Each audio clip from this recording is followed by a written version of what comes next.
Boa noite a todos. Queria começar agradecendo a pessoa do Dr. Adolfo esse convite, essa oportunidade, essa honra. Agradecer as palavras do Dr. Mário, Dom Bertrand, do Plínio, enfim, por essa oportunidade. Como foi dito, meu currículo já foi apresentado, faltou dizer que eu sou pai de 4 filhos, não é? Todos com a mesma mulher, hein? Eu vou fazer uma apresentação.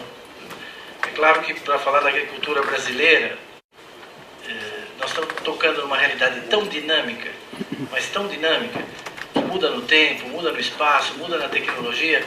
Se alguém disser para vocês que entende de agricultura brasileira, que está a par da agricultura brasileira, é porque ele acabou de estudar ontem à noite, né? Tarde na noite, né? Porque se foi a semana passada já está desatualizado em alguma coisa, né? Então, apesar de nós trabalharmos com imagens de satélite, nós temos um setor extremamente dinâmico. É o setor moderno da economia brasileira, o setor moderno da agricultura brasileira, da economia brasileira é o agronegócio. E é claro que eu não poderia aqui abordar tudo isso. Eu vou abordar uma rápida introdução de 2, 3 características básicas do nosso território, da nossa agricultura. Depois queria percorrer, se os senhores permitissem, um pouco 4 pilares que fazem hoje a nossa agricultura, que é a produção de alimentos, a produção de fibras, a produção de energia e também toda uma área de produtos especiais. Eu vou passar vários slides, tem imagens satélites, fotos que eu acho que vão ilustrar isso. Também queria dizer inicialmente que nós estamos festejando na semana que vem 40 anos da Embrapa, né? Quando eu entrei na Embrapa, a Embrapa era uma menininha de 6 anos de idade, então eu cresci junto com essa empresa de pesquisa que tem e foi um papel fundamental no desenvolvimento da agricultura brasileira, nos avanços, sobretudo porque eu acredito muito na sustentabilidade. Nós precisamos ter uma agricultura sustentável, mas a agricultura sustentável é sinônimo de tecnologia, sinônimo de inovação. Não é possível, sem inovação, ter agricultura sustentável. Também ter tecnologia que não é sustentável também não serve para a agricultura. Então essas coisas andam muito juntas. Então nesse livro, não é ficar falando que o Brasil é o maior produtor do mundo disso, daquilo. Isso não tem muita importância. O importante é dizer como a gente faz isso. Como que o Brasil se tornou o grande produtor, da maneira como qual a agricultura brasileira trabalha, e isso mudou muito nos últimos 15, 20 anos. Né? Esse livro, eu diria para concluir aqui, ele foi um esforço coletivo. Eu agradeço o editor, o Ronaldo Graça Couto, que desenvolveu esse projeto conosco, acreditou nisso. Foram 4 anos trabalhando. Nós tivemos um apoio da Bayer, que hoje está presente aqui com os seus diretores, também nos ajudou bastante na realização desse livro. Também a empresa Space Image, para as imagens satélites. Enfim, foi um conjunto de pessoas. 20 pesquisadores da Embrapa participaram também na construção do livro. Enfim, o livro tenta dar essa visão mais ampla possível. Eu dediquei o livro à presidente Dilma há poucos dias atrás. Eu pus para ela assim: presidente, é uma visão ecumênica, ampla, geral e irrestrita da agricultura brasileira.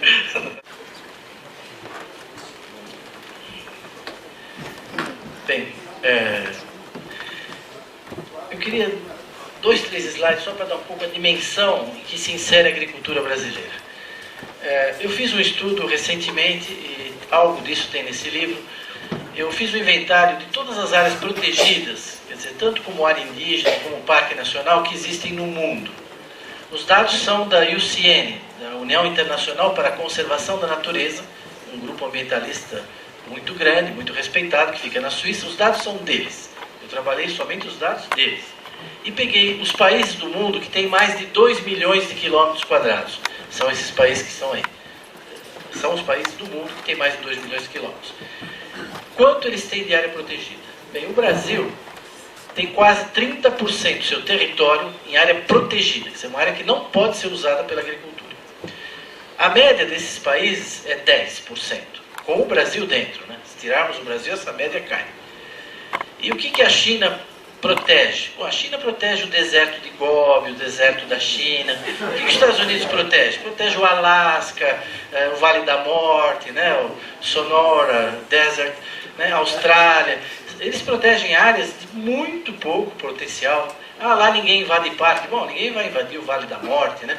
Agora, o Brasil são áreas que têm um qualitativo muito forte. Então, apesar do Brasil proteger 30% do seu território, a agricultura, você poderia dizer assim, bom, como ele protege 30%, então os agricultores podem usar suas áreas. Não, é o contrário. No Brasil, os agricultores também têm que participar disso e manter a título de reserva legal 20, 30 e até 80% da área da sua propriedade sem uso e cuidar ainda dessa área preservada e tem que cuidar também das áreas de preservação permanente, ou seja, os agricultores ainda dão uma contribuição muito grande, além dessa, na preservação ambiental. Agora, essa agricultura tem sido fundamental para o Brasil nesses últimos anos. Os senhores estão vendo aí em vermelho os setores que não são do agro, é o setor de comércio, de indústria. Eles estão negativos na nossa balança comercial. O agronegócio é o que está em azul. Quer dizer, a agricultura brasileira é o que está mantendo a nossa balança positiva. Qualquer país do mundo ela seria idolatrada, teria políticas diferenciadas, muito apoio, né? E ninguém trataria os agricultores de bandido, nem os produtores rurais. Né?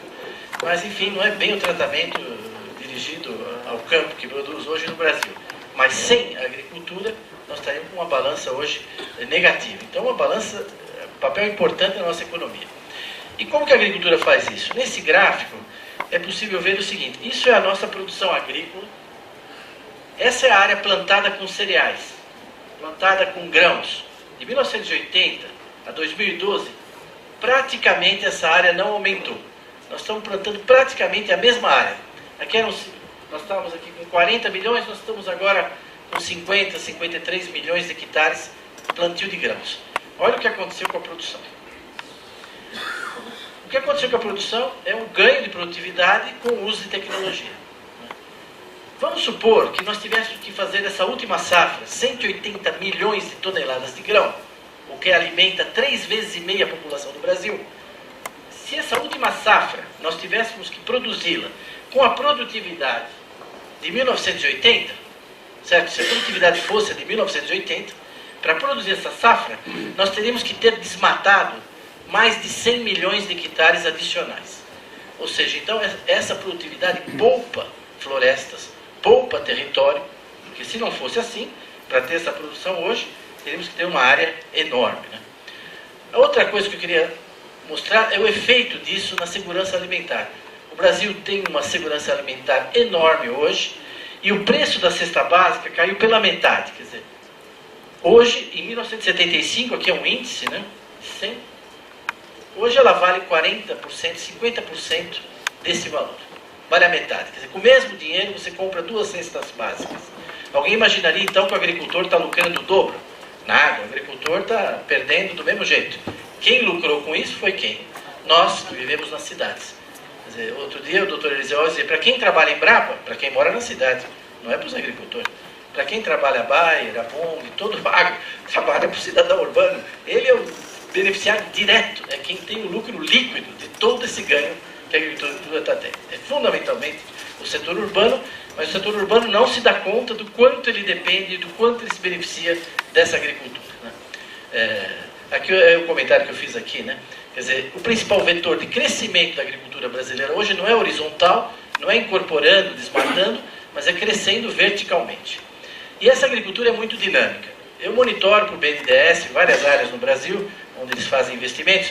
Isso aqui, para se ter uma ideia, é a região oeste da Bahia, 1990. O que está em vermelho, isso é uma imagem satélite tratada, em vermelho são os campos de soja, que existiam em 1990. E nós temos aqui em roxo, não sei se conseguem ver, pivôs de irrigação, umas bolinhas aqui. Tem uma outra bolinha aqui. São pivôs de irrigação. Isso é 1990. Vejam, por exemplo, 10 anos depois, o mesmo lugar. Então, isso é o Brasil. Assim, 10 anos depois, isso. 461 pivôs. Bom, por isso que eu digo que se alguém estudou agricultura, tem que estar acompanhando. Né? Esses pivôs já produziram soja, hoje eles não produzem mais. Sabe o que eles produzem lá na Bahia, todos esses pivôs? O que é isso? Café. Café adensado, com alta tecnologia, de qualidade, colhido mecanicamente, exportado para a Europa. Então, isso é o que está acontecendo nessas regiões. Né? Veja esse cerrado do Maranhão. 1995, uma paisagem nativa, um cerrado com um pouco de fogo aqui até, nessa imagem satélite. Bom, 5 anos depois, soja, algodão, a Batavo está instalada nessa região, um grande polo de produção, a região de Balsas, né? O mesmo exemplo é a cana-de-açúcar. Nós já estamos aqui no estado de São Paulo com 70% da colheita da cana sem queimada, né? Mecanizada. Em 2 anos vamos estar com 100% da cana colhida sem queimar, graças a essas tecnologias que trazem uma série de ganhos. Então, a agricultura do Brasil, eu diria só nessa rápida introdução, é fundamental para a nossa economia hoje, é fundamental para o meio ambiente e ela tem uma estrutura muito diversificada, são muitas agriculturas. Então eu os convido a fazer aqui uma viagem rápida sobre essa agricultura hoje, talvez até para atualizar com alguns dados que as pessoas às vezes não se dão conta. Vamos começar pela produção de alimentos, né, que é a principal produção da agricultura brasileira, né? O Brasil é um grande produtor de grãos, mas o Brasil não produz como todo mundo. Ele produz de um jeito que ninguém produz no mundo. O Brasil não ara mais a terra. 65% da área cultivada com soja, milho, nessa última safra, não teve aração.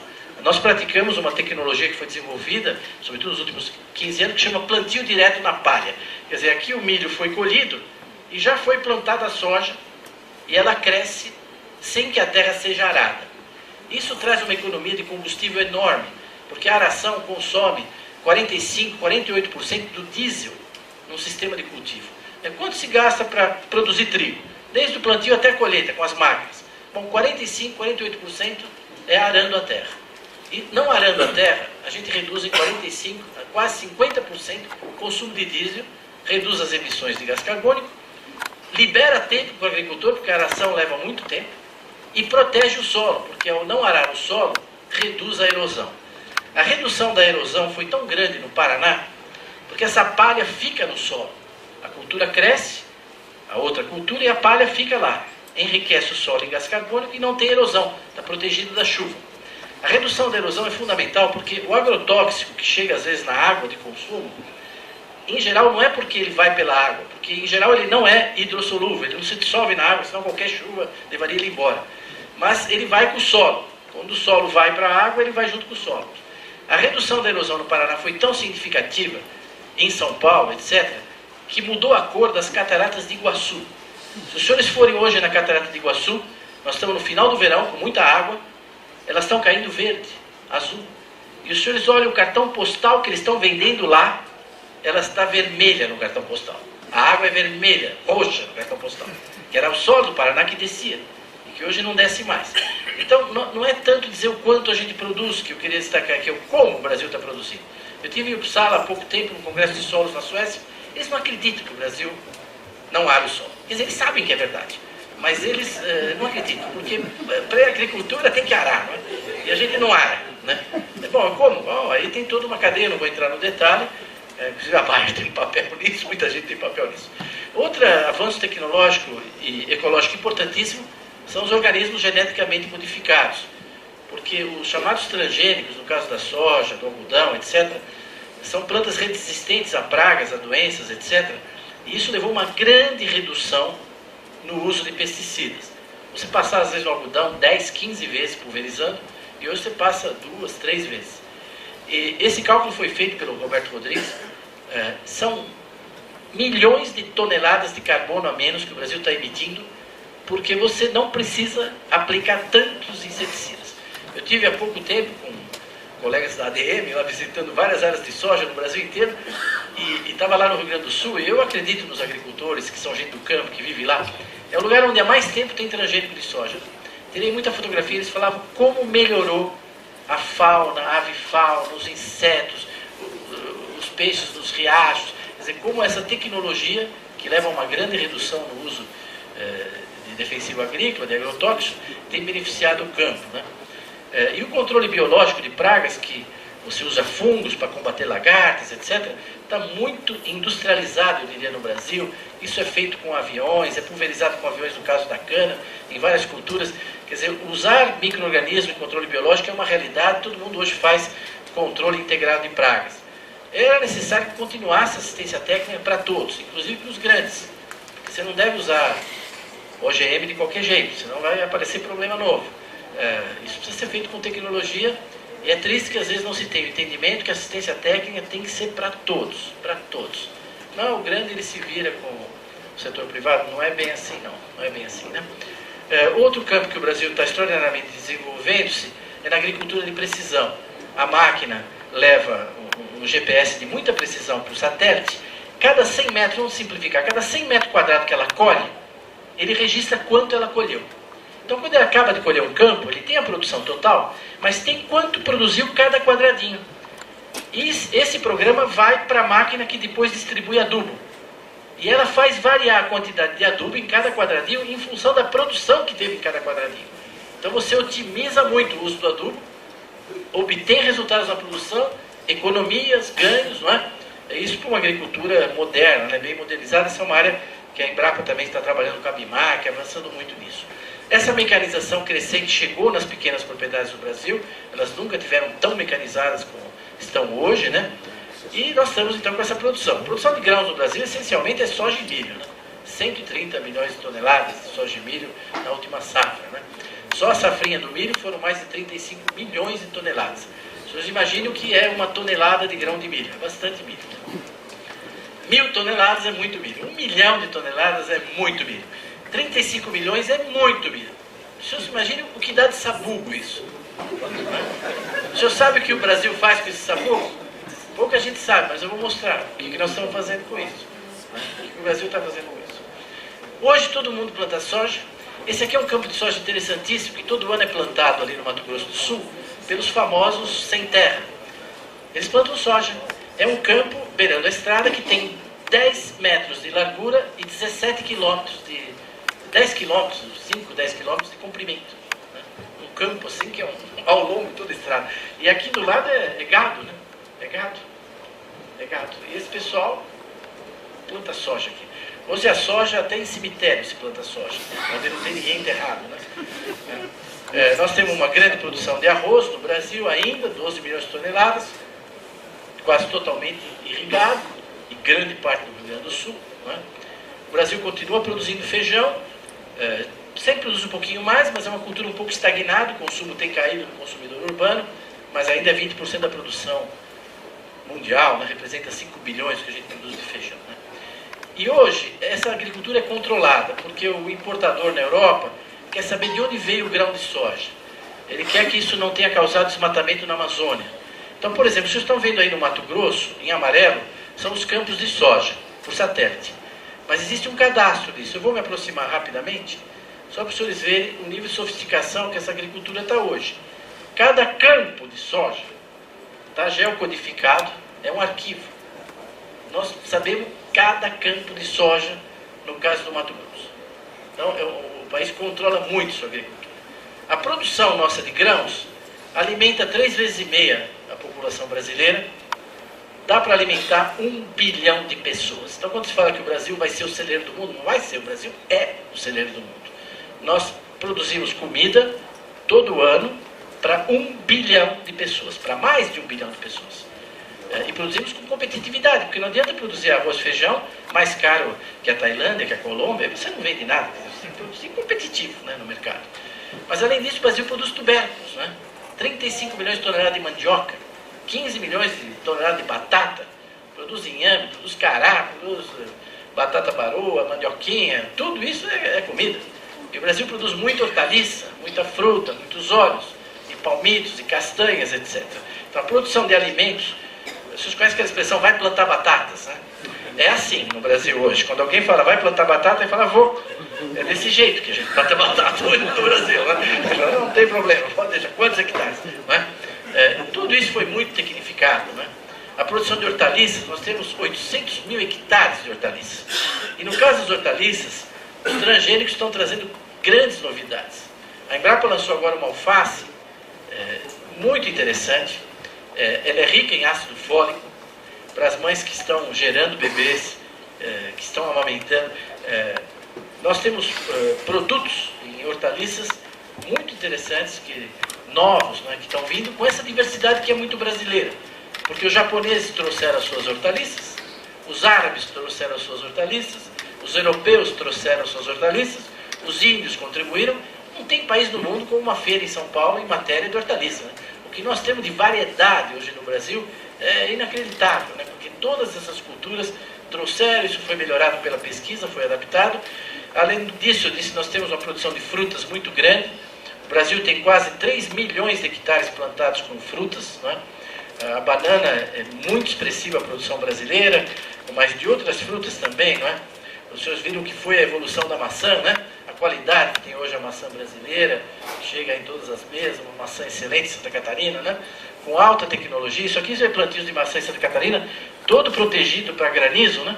Na iminência de granizo, isso aqui abre e preserva as frutas. A maçã que vocês compram, Fuji, Gala de Santa Catarina, não tem uma marquinha, não tem uma pedrinha, nada. Isso é com muita tecnologia e é uma maçã que eu pessoalmente aprecio muito. Antigamente a gente comia maçã da Argentina, farinhosa, lá, aquela coisa. Agora temos uma maçã de primeira linha no Brasil, né? Não ofendi o Papa, não, né? Os produtos geneticamente modificados, em fruticultura, nós temos coisas muito interessantes. A Embrapa está trabalhando em produtos que a gente chama de alimentos funcionais. Nós temos uma banana que produz insulina, quer dizer, ela pode substituir no futuro para muitos diabéticos o remédio. Nós queremos competir com os produtos farmacêuticos. Nós queremos que as pessoas não comprem na farmácia, comprem na feira. Nós temos hoje uma ovelha, um grupo de ovelhas, cujo leite produz a substância que os hemofílicos necessitam. Então, o hemofílico bastaria tomar esse leite, né? Ou mesmo a produção do medicamento vai ficar muito barateada com isso, né? Existe todo esse mamão multivitamínico, não precisa tomar esse produto, vitamina de A a Z, não, como o mamão multivitamínico da Embrapa, que funciona tão bem quanto, né? Existem várias frutas nessa linha. Temos um arroz com muitas vitaminas que resiste ao cozimento, as vitaminas, as proteínas. Então, mesmo cozido, esse arroz beneficia as pessoas. E temos agora um feijão que está quase pronto. O feijão é um alimento quase perfeito, porque ele tem todos os ácidos aminados essenciais necessários para uma pessoa, menos metionina, que é um ácido aminado essencial, mas não tem no feijão. E nós tiramos o gene da metionina da castanha do Pará, que tem muita metionina. Esse gene foi transferido para o feijão e nós temos agora um feijão que tem metionina. Quer dizer que uma pessoa pobre, vamos dizer, em última instância, não é o que a gente deseja, mas se ele só comer feijão com arroz, ele cria os filhos, não vai faltar proteína, nada. Esse feijão ainda não está muito bom de panela, ele precisa ser bom de panela, porque a dona de casa adote, mas isso a pesquisa pecuária sabe fazer, porque há mais de 100 anos ela faz isso. Isso são produtos novos, né? Isso permite também de adaptar as culturas para climas diversos, como essa maravilhosa vitivinicultura que a gente tem hoje lá no Vale de São Francisco, né, no Trópico Semiárido. Grande parte da uva de mesa que a gente consome aqui vem do Vale de São Francisco. São as áreas irrigadas ali, que estão vendo essa imagem satélite em vermelho, lá no Vale de São Francisco. E um fruto à parte é o caso da laranja, né? O Brasil é o maior produtor de laranja do mundo. De cada 4 copos de suco de laranja que se toma no mundo, 3 vieram do Brasil. O Brasil garante 75% do comércio internacional de concentrado de suco de laranja, uma produção que vale 6 bilhões por ano, exporta 2 bilhões de dólares, não é pouco, né? Foi feito agora todo o sequenciamento genético da laranja. A laranja está com problemas hoje na produção, várias coisas, não vou entrar nesse detalhe, mas é um produto muito significativo para nós, né? O Brasil é um desses poucos países que tem um citroducto, né? Os países têm oleoduto, aqueduto, nós temos um citroducto que leva concentrado para o barco, e é concentrado, precisa esmagar muito laranja para alimentar um citroducto, né? E o último grande produto alimentar do Brasil, agrícola, é o açúcar, né? Que está presente no macarrão, no bolo, na comida, nos doces, em tudo, né? Produzimos aí 38 milhões de toneladas, né? A cana-de-açúcar só ocupa 3% da área agrícola no Brasil, 1% da área do território, né? Há pouco tempo eu tive com o nosso ministro numa discussão lá na Europa, e um deputado europeu, quando nós começamos a expor sobre a cana-de-açúcar, ele falou, não, nós estamos de acordo com o etanol, com tudo isso, mas a gente não concorda com a monocultura de cana-de-açúcar.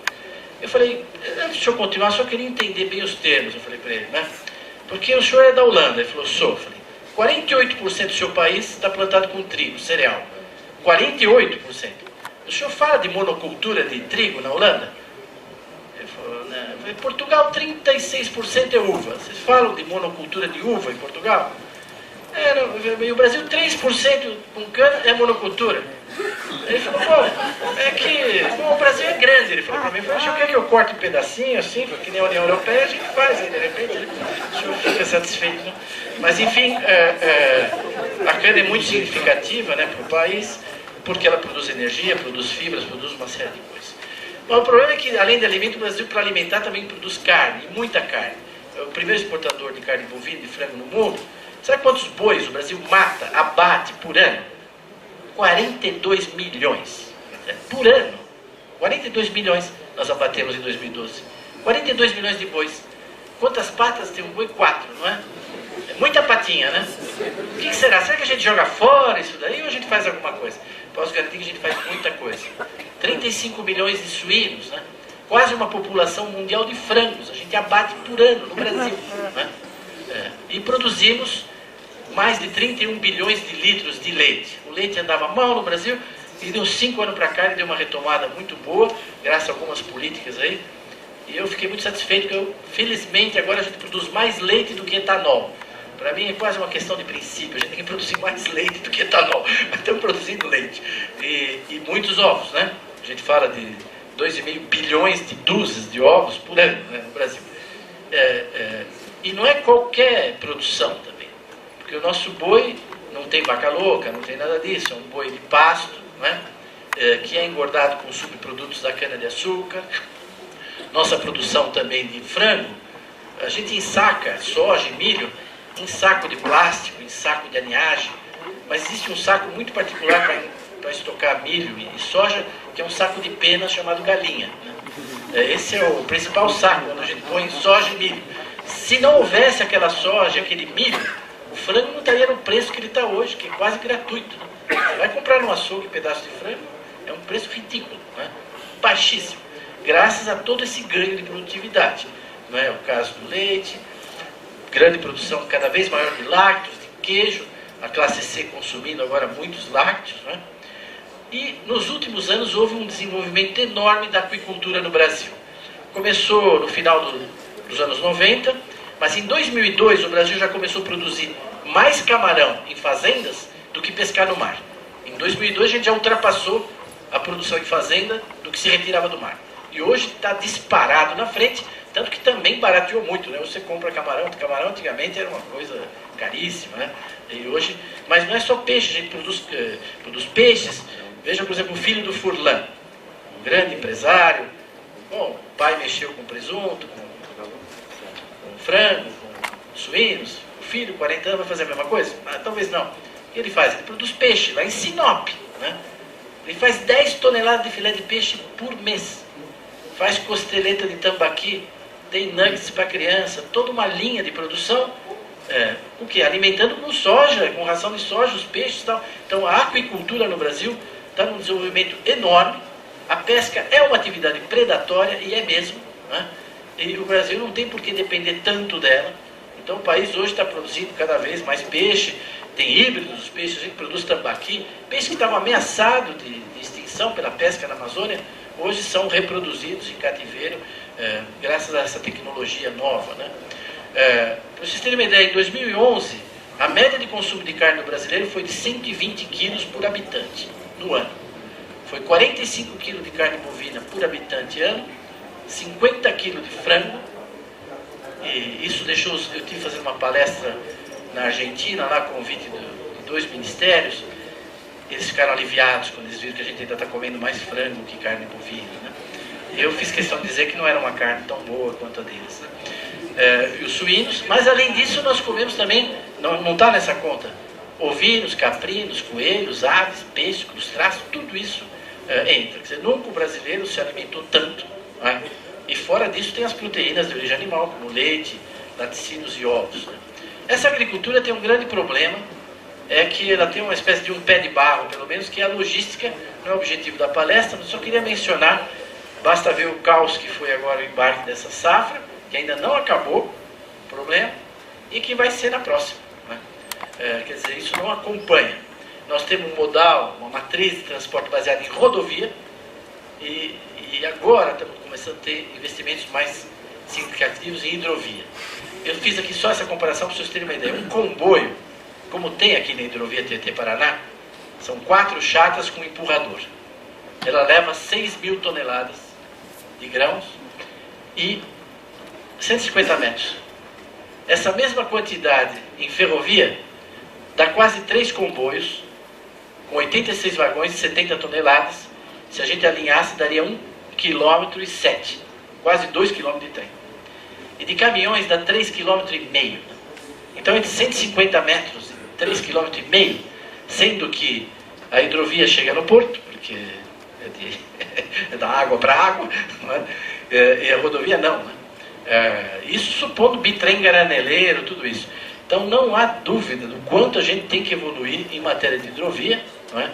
E esses projetos têm que ir para frente, a hidrovia do Tocantins, etc., são fundamentais, como também os projetos de ferrovia, tudo, mas é fundamental, é fundamental.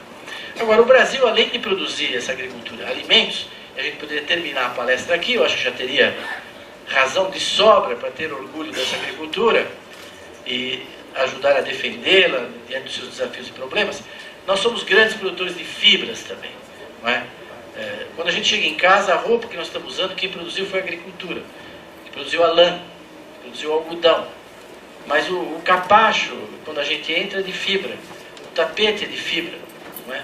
Tem corda, tem barbante, na nossa casa tem talvez peças de vime, o papel higiênico, o papel toalha, o papel desse livro. A agricultura está presente no cotidiano dos cidadãos. Todos os automóveis da Volkswagen, da General Motors, não usam mais fibra de vidro, tudo é fibra de coco. As pastilhas de freio, fibra agrícola. Hoje a agricultura está presente nos automóveis, está presente em todas as partes. As pessoas não se dão conta. O Brasil é um grande produtor de celulose. 24 milhões de toneladas de fibra de celulose por ano. Temos aqui um especialista do setor, não é?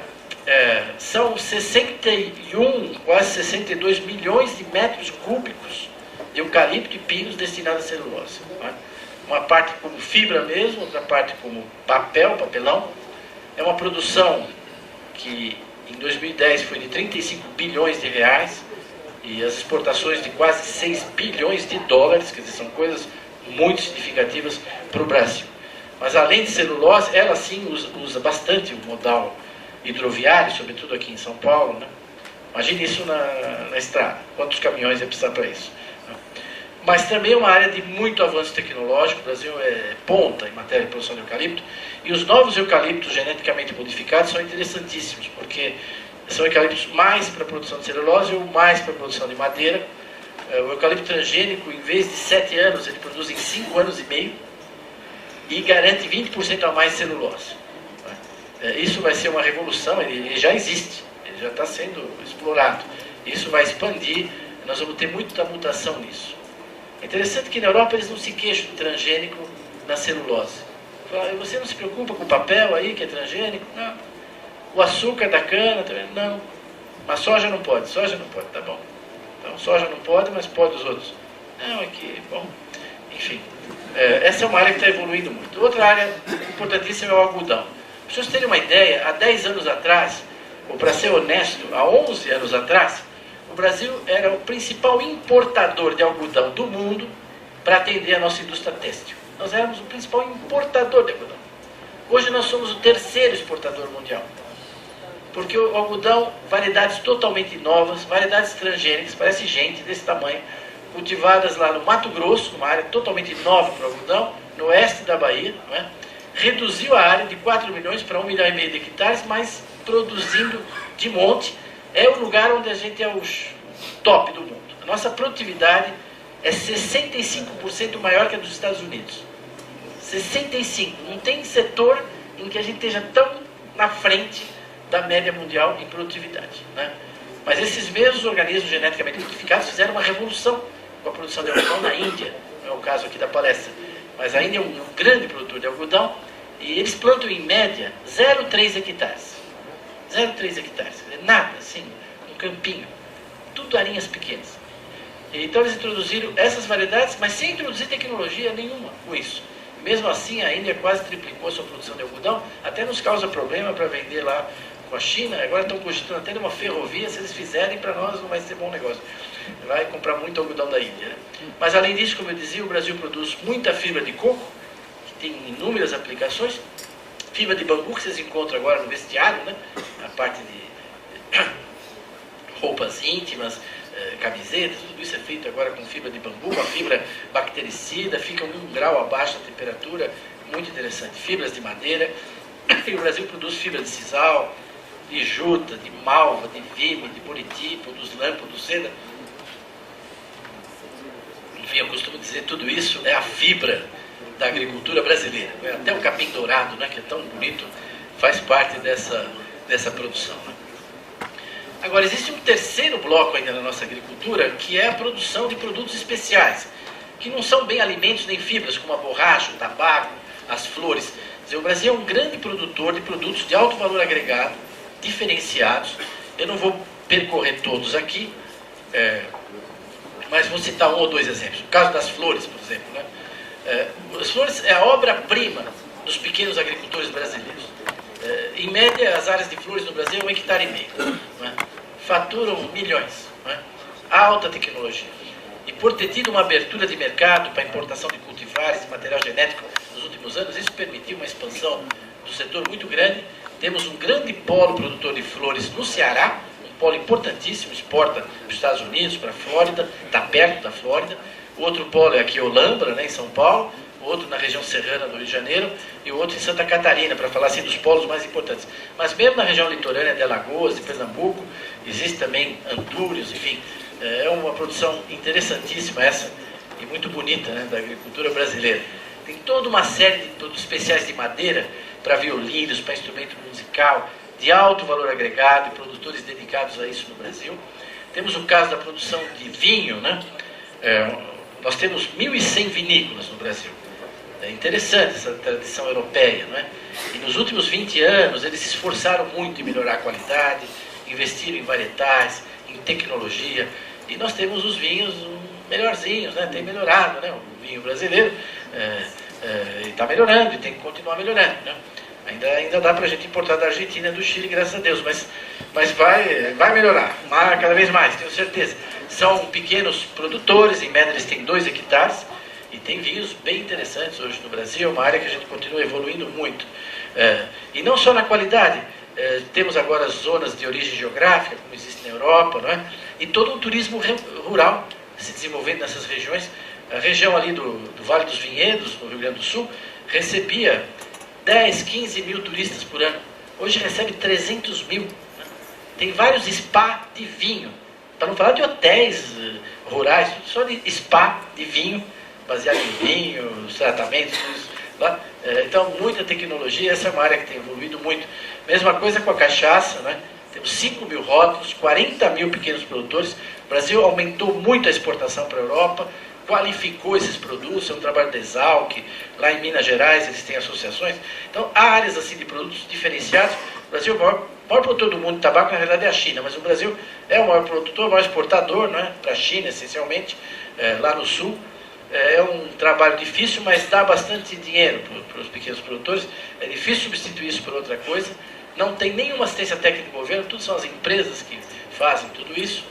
E o Brasil faz muitas plantas estimulantes, né? Produz guaraná, produz mate, produz chá, produz cacau e produz café, muito café. Não é? É interessante, você sabe qual é o segundo produtor mundial de café depois do Brasil? Não é a Colômbia não, é o Vietnã. Já há alguns anos a Colômbia perdeu o lugar para o Vietnã e cada vez mais disparado é o Vietnã. A Colômbia ficou longe do Vietnã, está em declínio o café da Colômbia. E aí o café do Vietnã é um café robusta, aquele café de clima úmido, que tem muita cafeína e pouco aroma, né? É um horror, é igual o café nosso lá de Rondônia e tal. Mas enfim, café arábica é aqui, no Sudeste, né? E aí esses importadores internacionais queriam substituir o café gourmet, o café superior da Colômbia, por cafés que o Brasil não teria. Claro que o Brasil tinha, faltava muito pouco, é que o Brasil pouco investia em qualidade. Hoje, 26%, em 5 anos, 26% da exportação brasileira agora já é classificada gourmet e superior. É inacreditável. 1/4 da produção, em 5 anos. Não tinha nada praticamente há 5 anos e já teve essa evolução. E ocupando um nicho que era da Colômbia, né? E olha, sem grandes esforços de marketing, nada. Hein? Então essa é uma área que nós estamos ganhando em qualidade, né? Muito significativa. Eu queria terminar aqui os senhores ainda estiverem acordados aqui nesse escurinho aí, falando desse papel essencial da agricultura brasileira, que é produzir energia, né? Existe toda uma bioeconomia vinculada a isso. Existe uma relação direta, no que pese o desejo dos miserabilistas que ainda invadem esse país, num monte de lugar, existe uma relação direta entre riqueza e consumo de energia. Quanto mais rico o povo, mais consome energia. Você pode gostar, não gostar, mas é isso. PIB por habitante, aumenta o PIB por habitante, aumenta o consumo de energia. Quem está lá na ponta? Estados Unidos, Canadá, Japão, tá. Onde está o Brasil? Aqui embaixo. Aqui embaixo. Né? Nós temos que subir nisso daqui, né? Nós temos que subir nesse gráfico. E a nossa matriz energética, a produção de energia do Brasil, ela tem uma qualidade que ninguém tem no mundo. 47% da energia produzida no Brasil, 47% do total da energia que se consome no Brasil é renovável. Vem de fontes renováveis. 47%. Toda essa parte aqui. Tudo isso aqui é energia renovável. Isso aqui é energia suja, vamos dizer, petróleo, não renovável. A média do Brasil é 47%. A média do mundo é 18%. E a média dos países desenvolvidos da OCDE é 7%. 93% da energia dos países desenvolvidos é suja. É energia fóssil, do petróleo. E esse pessoal vem falar de meio ambiente com a gente. E o Brasil, 47% da matriz renovável. Mas o mais importante é saber de onde vem essa energia renovável. Pois bem, só a cana-de-açúcar, esses dados são do Balanço Energético Nacional, do BEM, que é produzido pela EPE, lá do Rio de Janeiro. A cana-de-açúcar assegura hoje, com etanol e com a geração de energia elétrica, 18% da energia do Brasil. 18%. Todas as hidrelétricas juntas, dá 15%. Porque choveu muito o ano passado. Porque elas andam abaixo disso. Elas andam 13,8%, 14%. Quer dizer, a cana fornece mais energia na nossa matriz do que todas as hidrelétricas juntas. As duas são renováveis. E os senhores acham que inaugura a hidrelétrica todo mês e tal? Não, estão ouvindo falar da construção de Giral, de Santo Antônio, está começando o Belo Monte. Mas a cana subiu agora de novo para 600 milhões de toneladas, a agricultura cresce, né? Então nós temos uma agricultura, isso aqui, essa produção aqui é a produção de combustível sólido, lenha e carvão. Vamos dar uma olhadinha então nessa contribuição que a agricultura brasileira dá. A agricultura brasileira produz 4 tipos de combustível. Primeiro, combustível sólido, lenha e carvão. Nós temos mais área plantada com eucalipto e pinos do que com cana, e produzimos 170 milhões de metros cúbicos por ano, né, de lenha, madeira, carvão. Né. Isso garante a pizza num bom forno de lenha, mas garante o pão nosso cada dia às vezes, mas garante também, sobretudo, produção de tijolos, produção de cerâmicas, e mais que isso, a produção de ferro-gusa e a siderurgia e um monte de coisa. Né. Então essa é a nossa produção anual de carvão. Nós tivemos em 2011 17 milhões de metros cúbicos de carvão vegetal. Ninguém no mundo chega perto. Né? Lenha industrial, 45 praticamente milhões de metros cúbicos, ninguém chega perto. Né? E essa produção total. Isso não é o da celulose, hein? Isso é o que é destinado para a lenha. Né? Depois nós temos o combustível líquido, fundamentalmente etanol e biodiesel. Né? O Brasil, a venda de veículos no Brasil tomou esse rumo a partir de 2003, não é? Ela não para de subir, e o IPI que o diga, e vai continuar subindo, e tínhamos antes carros só a etanol, eles desapareceram, hoje são curiosidades que existem ainda. Mas o carro flex, que funciona com etanol e funciona com gasolina, veja o que houve de evolução com essa tecnologia. Foram mais de 3 milhões de veículos flex no ano passado. Quer dizer, se você produzir etanol competitivamente, tem mercado. Né? Tem mercado garantido aqui. Né?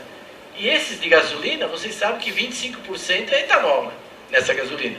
Eles funcionam a gasolina, mas na realidade no posto tem 25% de etanol. Então esses 3 milhões e meio de veículos por ano Bom, funcionam usando muito a agricultura como combustível. Essa é a evolução da produção de álcool anidro e de álcool hidratado no Brasil. O Brasil produz também biodiesel. Nós temos uma produção aí de 2 bilhões de litros por ano. A capacidade instalada é o dobro, quer dizer, a gente pode dobrar de hoje para amanhã, se isso for decidido. Na bomba é B5, quer dizer, tem 5%. Então, qualquer ônibus, qualquer caminhão no Brasil usa biodiesel hoje. E a agricultura contribui em 5% desse biodiesel. O senhor sabe qual é a matéria-prima que garante a produção de biodiesel para o ônibus, para os caminhões no Brasil? De onde ela vem? 20% é sebo de boi. Sebo de boi. O BNDES, há 10 anos, ele não financia nenhum projeto de matadouro, da Friboi, seja de quem for, se não tiver uma usina de biodiesel junto com o frigorífico. Todos esses frigoríficos novos do Pará, todos têm do lado o quê? Uma usina de biodiesel. Eu estava falando isso na Argentina, eles ficaram lá desesperados, porque o sebo de boi para eles é um problema, eles jogam fora, é uma confusão. Mas no Brasil a agricultura recicla muito. Claro que o resto, e o essencial, vem da soja, né? A opção ainda para o biodiesel, em primeiro lugar é soja, em segundo lugar é soja, em terceiro lugar é soja, e depois tem o biodiesel. Né? E essas usinas de etanol, é importante ver como elas têm uma capilaridade no país inteiro. Então você produz e pode consumir na região, distribuir o combustível na região. Veja o que a gente tem de refinaria de petróleo hoje. Só isso. Está tudo aqui. E você tem que levar esse combustível até Rondônia, até o Acre. Você consome no transporte. Eu não queria também, como eu já disse antes, entrar no aspecto logístico. Mas aqui também tem uma questão logística muito séria e um ganho enorme que a gente pode ter com esses combustíveis produzidos pela agricultura. Nós estamos inaugurando agora esses corredores de etanol e de dutos, porque precisa levar esse álcool para as refinarias para incorporar na gasolina. E com o álcool-duto, o etanol-duto, com o poliduto, você evita caminhão, evita desgaste de estrada, tem ganhos enormes. Eles estão sendo feitos pela iniciativa privada. Eu acho que eles podem se tornar uma presa fácil nos próximos anos de grupos radicais, porque você pode...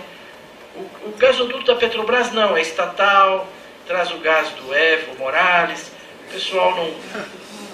Mas um gasoduto, um etanol-duto privado, né, que vem ao longo da Bandeirantes, fechar uma válvula.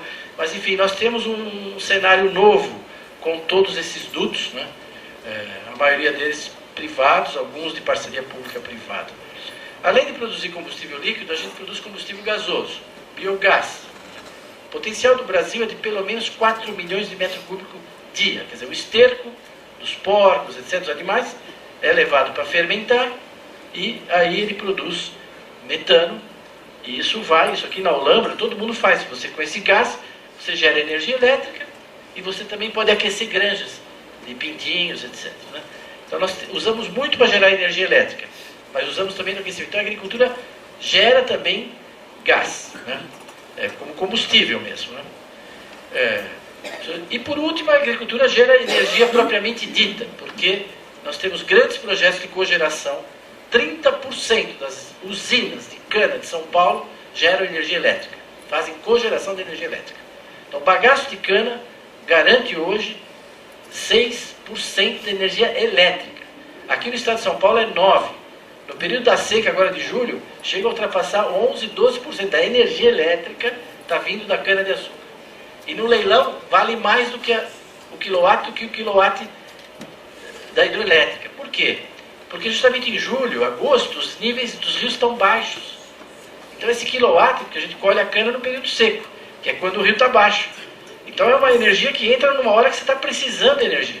Inclusive ela até vale crédito de carbono, porque ajuda a substituir a queima de gás da Bolívia. A gente queima menos gás da Bolívia em termoelétrica, mas produz com biogás, etc. O objetivo aqui em São Paulo é rapidamente chegar a 15% até 20% da energia elétrica. Se o governo não atrapalhar e você tiver um mercado regulando isso e retorno, essas coisas vão evoluir. Senão, bom, esse bagaço é pulverizado e vai para as caldeiras, né, todo o bagaço, e gera energia elétrica.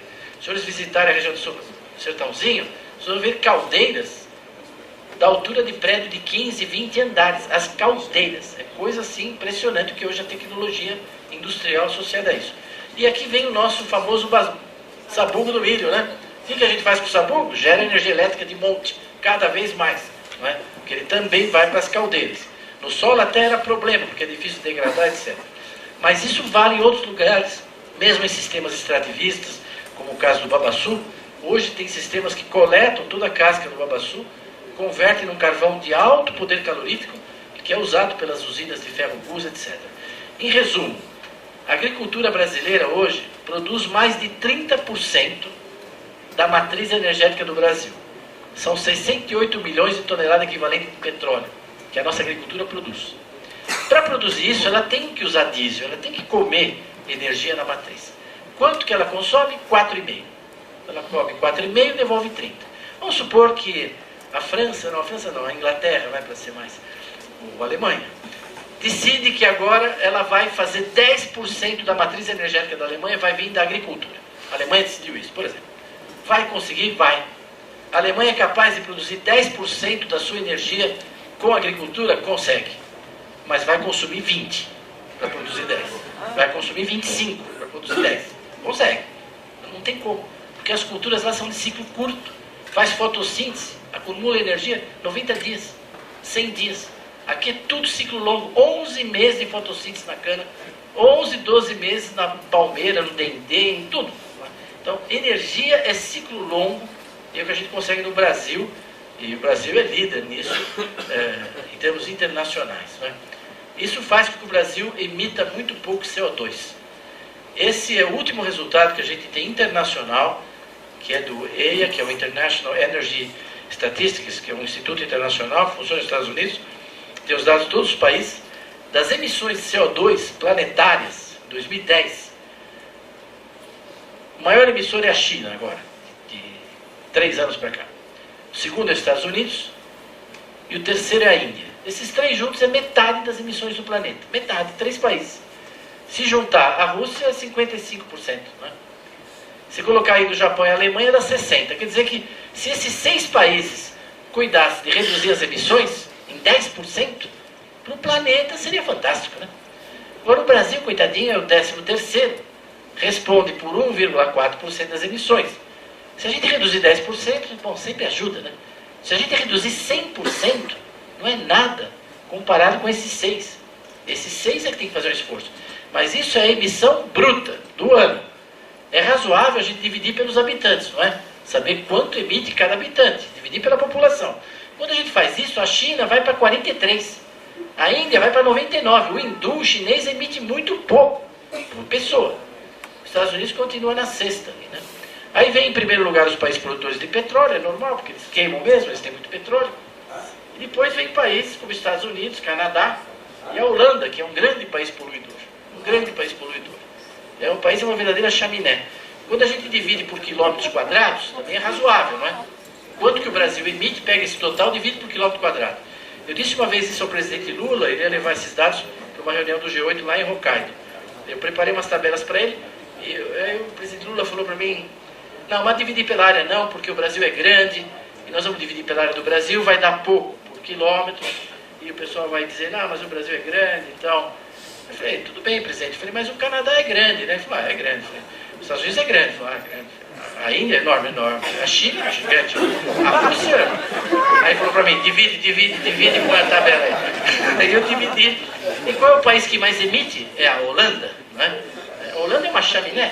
É 7.500 toneladas por quilômetro quadrado, certo? De CO2, haja chaminé, na frente dos países. E olha que tem os diques, o mar, não sei o que está subindo. Era para ficar preocupado, né? Mas é a sede de organizações não governamentais internacionais. Ele vem falar aqui, dá conselho e tal.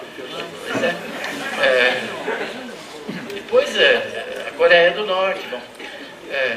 E o último é você dividir as emissões do país pelo PIB. Ou seja, quanto a gente emite de CO2 para produzir $1 de riqueza. Quer dizer, para produzir a sua riqueza, quanto você produz de CO2. Isso dá uma ideia da eficiência energética da economia.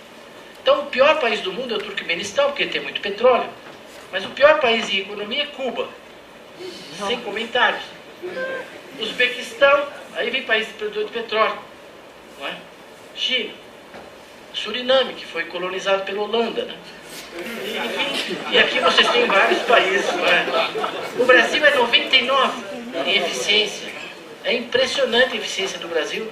em termos, e ainda fala, não, mas o Brasil tem que ter uma economia de baixo carbono. Eu falo, tudo bem, mas mais baixo carbono ainda do que já é, tudo bem, podemos continuar se esforçando, né? Mas país industrializado não tem nenhum como o Brasil, né, nisso. E isso é um ano, o ano de 2010. Mas esses países vêm acumulando emissões. Esse é meu último gráfico. Não vamos falar desde a Revolução Industrial, vamos pegar só da Rio 92. Houve a Rio 92, o senhor Lira conhece, nós trabalhamos juntos lá em várias coisas. Os países assumiram o compromisso, o protocolo de Kyoto. Todo mundo criticou os Estados Unidos que não assinou Kyoto. Bom, os países assinaram e não cumpriram. A Espanha assinou, aumentou 42% as emissões, era para diminuir. O Portugal assinou, aumentou 19%. Todo mundo aumentou. O único país que não aumentou, que assinou e não aumentou é a Alemanha, porque a Alemanha é a Alemanha, né? Mas o resto, e a Dinamarca que vai meio junto com a Alemanha na estatística. A Inglaterra tentou dizer que só aumentou talvez 0,5%, mas o pessoal contesta sempre as estatísticas dos ingleses, com alguma razão. Então, no fundo, eles assinaram e ninguém cumpriu. Os Estados Unidos, pelo menos, não assinou, né? Então, eles não cumpriram nada. E vejam o que eles acumularam de lá para cá. Quer dizer, o Brasil, certo? O Brasil, o que o Japão acumulou da Rio 92 para cá, perdão, é o próximo slide.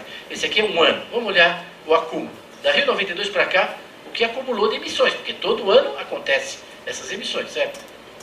Então, por exemplo, nós, para gerar o que o Japão gerou até agora, nós vamos levar 46 anos, 47 anos. Mas o Lula mostrou isso lá na reunião do G8, falou, olha, o Brasil quer contribuir com o meio ambiente, com o planeta, mas nós, para acumular o que vocês acumularam da Rio 92 para cá, nós vamos levar 445 anos. Então, acho que a gente está num patamar um pouco diferente, né? E nessa hora, o George Bush, que estava lá, pediu para a assessoria deles os dados dos Estados Unidos, né? Porque ele estava com essas tabelinhas da Embrapa, como ele falou. E o cara da França também. E aí o Sarkozy veio lá, porque como eles têm muita energia nuclear, eles acham que eles estão bem na fita, mas não estão tão bem na fita assim. E é claro que os Estados Unidos podem fazer um estudo muito melhor que esse da Embrapa, que o estudo que nós fizemos, mas não em 10 minutos. Né?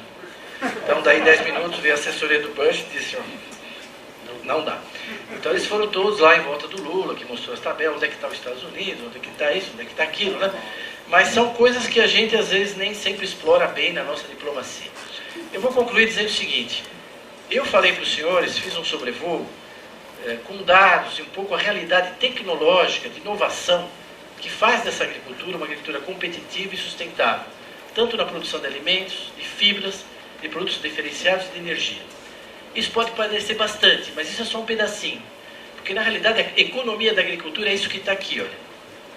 O que eu mostrei para os senhores foi só isso. Se a gente tivesse tempo, teria mostrado tudo isso, mas precisa um dia, ou uma tarde, porque existe na montante toda a indústria para a agricultura. Por exemplo, a aviação agrícola. 105 empresas de aviação agrícola, é só para agricultura. E avião só para agricultura.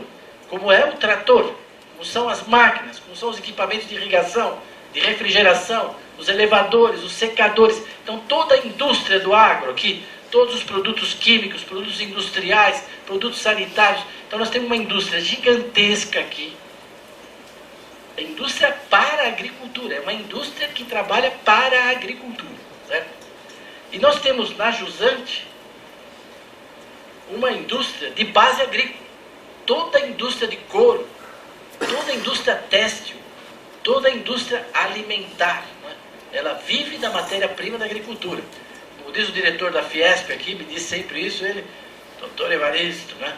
A agricultura é a princesa da Fiesp, da indústria.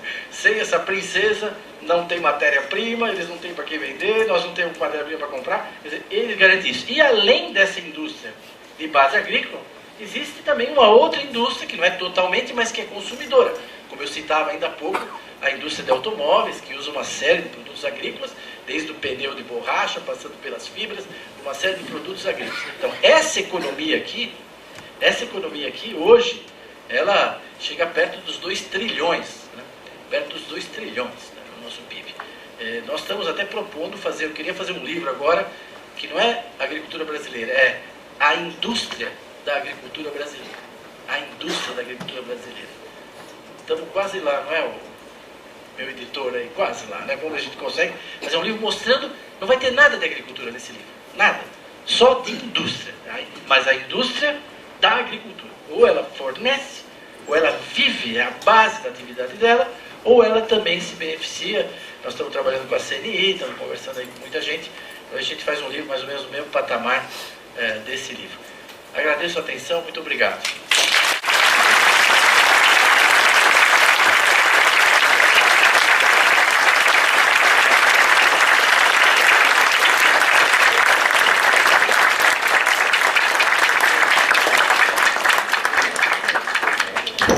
Evaristo, enquanto as pessoas preparam as perguntas, que precisavam de luz para isso, para escrever as perguntas, eu aproveito e faço a primeira pergunta. Eu não tenho palavras para comentar a sua exposição, e para mim foi, eu digo sem exagero, uma experiência religiosa, porque o coração transborda de agradecimento a Deus por essa grandeza toda. Por outro lado, o assunto em si, em comparação com os assuntos de que nós normalmente temos que tratar, aborto, casamento homossexual, etc., coisas que ofendem a Deus, este é um assunto que não ofende a Deus, pelo contrário, que dá glória a Deus. Uma mistura de tradição e progresso. São duas coisas que dão glória a Deus. Além do fato de que, enfim, não entra pornografia, não entra nada dessas coisas que vem junto com os assuntos de que nós normalmente tratamos. Portanto, enfim, eu agradeço muito ao senhor essa experiência, que para mim, como eu disse, foi uma experiência religiosa. A pergunta que eu faço é o seguinte: diante dessa maravilha toda, a impressão que o leigo tem é que o governo não ajuda. Eu sei que o senhor que o senhor está no governo e que evidentemente não é uma pergunta, nem é uma pergunta muito educada para uma pessoa que está no governo. Mas a impressão que se tem é que o governo, em vez de ajudar, cria problemas na linha das coisas que nós sabemos que vão numa linha de demagogia esquerdista, etc, etc. O senhor responda na medida em que o senhor puder.